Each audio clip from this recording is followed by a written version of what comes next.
Good afternoon, everybody. Can I say that it's a great honour to be invited along today to speak on behalf of the Women and Children, Justice for Women and Children movement, and I'd like to thank the organisers for asking me to come along. Now, I've got the greatest admiration for these women who've actually suffered and are standing up for themselves, standing up for other victims and working for justice on their behalf. But how did we come to be in this position in our country, which is one of the most civilized countries in the world, or was supposed to be? How did we get into this mess? Well, we can't begin to think about how we solve a problem until we understand what the causes are. Anybody that lives somewhere where these things are not part of their daily lives cannot understand what is going on. They don't know about it because it hasn't been reported over the years in the mass media. Pardon? You can't hear me at the back, can you? Right, I'll shout down the microphone a bit more. Okay, if you live in a nice part of the country where this isn't happening, you wouldn't be aware of it. You wouldn't understand the horrific nature of it because it hasn't been reported over the decades, but it's starting to come out. That's because of some very brave journalists, some very brave activists, people like Tommy Robinson, for example. The name comes to mind. Somebody who campaigns for these people and puts his own life on the line. And somebody like Patrick McLaughlin, who wrote the book Easy Meat, a detailed and comprehensive history of what has happened. It's only because of people like that that the general population are starting to understand what it's all about. This, in my opinion, is the biggest social scandal in English history. Yes. And this exploitation of young girls and women is something that is incomprehensible to normal people.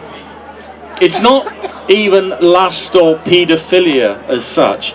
It's a kind of sexual sadism which is about destroying a person and the spirit of that person. So what is in the minds of people who are capable of these types of crimes? What makes it possible? Now, the term, when the media had described the people who are responsible, they've used the term Asian men, which is deeply insulting, quite rightly, to many men who come from the continent of Asia, who have nothing whatsoever to do with this, and their culture has nothing to do with it. Now, of course, there are plenty of rapists and paedophiles amongst the general population at large, but the overwhelming number of people who are responsible for this kind of industrialised gang rape and sexual exploitation have been proved to be Muslim of the Islamic religion. Now, no less a person than Jack Straw, the former Home Secretary, said in 2011, quote, "There is a specific problem which involves Pakistani heritage men who target vulnerable white girls." Can you imagine what would have happened if this had been organised rape by white men against Muslim girls? Do you think for a moment that the political and media establishment would not have come down on this like a ton of bricks and ended it before it even got started, never mind cover it up for decades? Disgusting! The victims of this, the white girls and the Sikh girls, were supposed to be quiet so that they didn't rock the multicultural boat. Do you remember somebody saying that? And also somebody said they should keep their mouths shut for the sake of diversity. Now, why did they do that? Why did the authorities not actually try to uncover these crimes and pursue them? Well, I think it is simple fear. First of all, fear of being called racist or Islamophobe. And secondly, straightforward fear. Because the people who do this kind of things are capable of doing anything. And it takes great courage to stand up to them. which is why I have so much admiration for the victims. Now, some Muslims take a very fundamental and literalist interpretation of their ideology, and they regard Muhammad as a perfect man and a model for all time. And as we know, Muhammad was a warlord who took many sex slaves, which is permissible under Islamic culture. He married a 6-year-old and consummated the marriage when she was 9-year-old. So the age of consent in Islamic culture is a lot more elastic than it would be in Western culture. The Quran lays down rules for how women must dress and behave, and restricts her sexual freedom. A woman does not have equal rights with a man in Islam. An Islamic woman is very much a second-class citizen, and a non-Islamic woman is very much a third-class citizen, even if that. Now, there is a mindset amongst some Muslims to regard defenceless non-Muslim women as fair game, as sex slaves. They are simply inferior human beings who can be exploited on the scale that we have seen, and so much better for them because they can actually make money out of it. And that's what we've seen. You all know about the minicab offices and the fast food outlets, which act as a network that allows criminals to exploit these victims of sex slavery.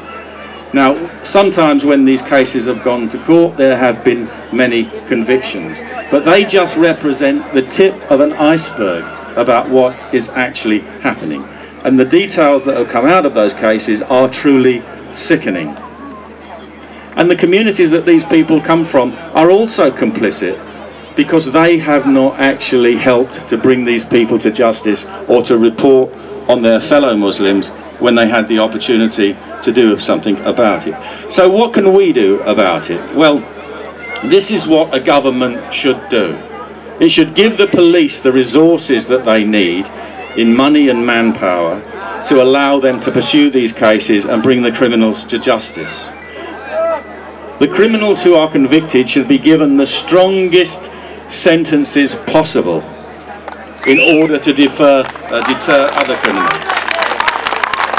And where these criminals have dual nationality, British nationality should be taken away, and at the end of their sentence they should be deported back to where they come from, and they shouldn't be allowed to hide behind the human rights legislation that protects them in so many cases. And the UK's laws that are there to protect innocent people and children and women should be implemented irrespective of the race, religion, ethnicity of the victim or the criminal. Law should be equally applied to everybody. We've got to end the age of mass uncontrolled immigration once and for all.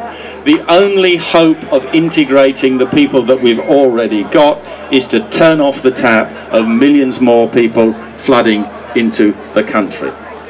And let me say this, a literalist, fundamentalist interpretation of Islam is simply incompatible with Western civilization. Doesn't mix. Doesn't work. And our governments should understand that and do something about it. Islam offers you two choices. You can either submit or you can resist. And any English man or woman, British man or woman who's got blood in their veins should never submit.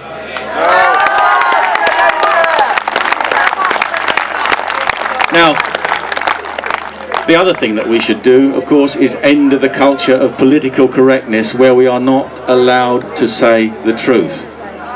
The cult of Muhammad has made these things possible to some of his more literally minded followers, and that is a simple truth which we must be able to say and people must understand. Now, if you want to protect your children and your grandchildren, then you have to organise politically. It's great to go out on demonstrations, but the politicians can ignore them. All they care about is losing votes. That's all that matters to politicians. If they're in Parliament